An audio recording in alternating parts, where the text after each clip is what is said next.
realities. So when I heard about Google Wave, I said, this is kind of cool.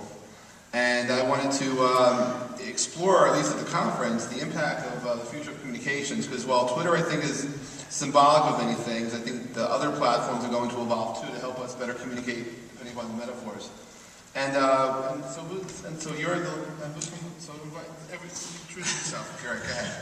Hi, I'm Greg D'Alessandro. I'm a product manager on Google Wave. We flew here from Sydney. Indeed, I live in Sydney, Australia. I'm working on it. And I was just really happy when Jeff contacted us to have us talk here, because I think Twitter and Wave are sort of cousins, if you will. We both feel like that the current communication tools that existed were not appropriate for what people were really trying to accomplish. And so we'll talk a little bit more about this as everyone else introduces themselves, but I'm here to talk about Wave.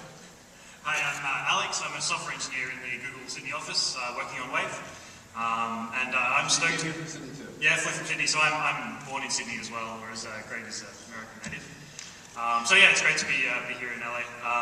I've found that we use Wave a lot, all the time for our work within our team. We sort of stopped using email for our communication and collaboration a while ago, and the real-time nature of it just makes so many things really fast. And so the fact that the presence, as Jeff says, of actually seeing who's online, who's typing at the same time, turns out to really make a massive difference. And so we're really excited about seeing what that can do. Hi, I'm Mike Killian from New Jersey. I'm actually from Avaya, not from Google Wave, but I think that's important. Avaya is an enterprise communication vendor, and things like Wave, Twitter, Facebook are new modes of communication that the enterprise communication vendors like Avaya have to deal with. We have to integrate. It's not just about voice or video anymore. I mean, look at all the passion, look at all of you out there that are interested in Twitter. So that's a new mode of communication that just has to be integrated with the traditional. Some may not like this, but I still think there's a place for the traditional voice as well. Well, I would argue that voice will remain a killer application, despite the fact that there's so many other innovations for how we're going to talk. I think at the end of the day, being able to communicate with your voice is something which will not be replaced, despite the fact that there's apps for that. And that I think... It's interesting that you said, Jeff, that a lot of times you go to answer your phone and the person is hung up. Kind of one of the things I've blogged about is a little bit about rudeness, or why are we avoiding voice?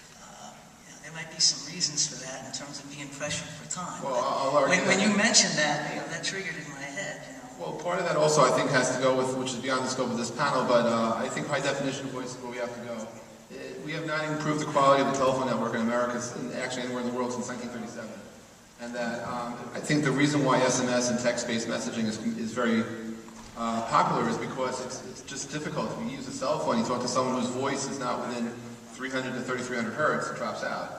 And it's an issue. So I think, so from Google Wave, what have you guys learned so far from Wave? So just in case everybody doesn't know what Google Wave is, it was designed as a replacement communication collaboration tool so if Gmail?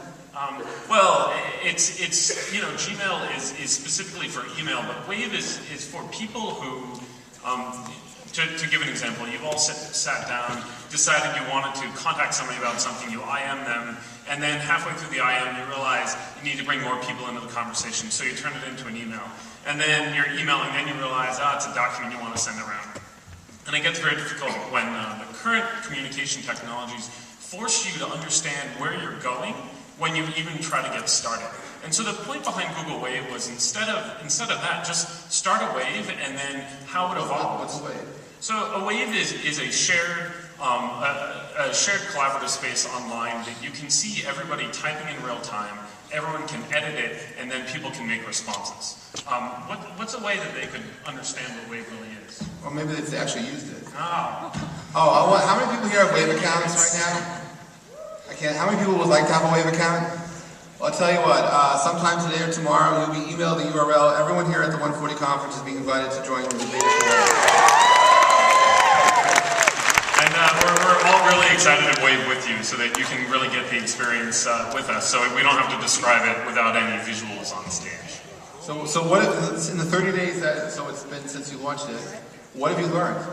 One of the most fascinating things we learned, we accidentally launched a feature. We didn't intend to have public waves so that everyone can just make a wave and make it public so anyone can respond. This is something we were planning on doing in a few months. There was some code in there that wasn't taken out at the last minute. Yeah, it happens. You move quickly and those things happen. Turns out people love public waves. Not shocking.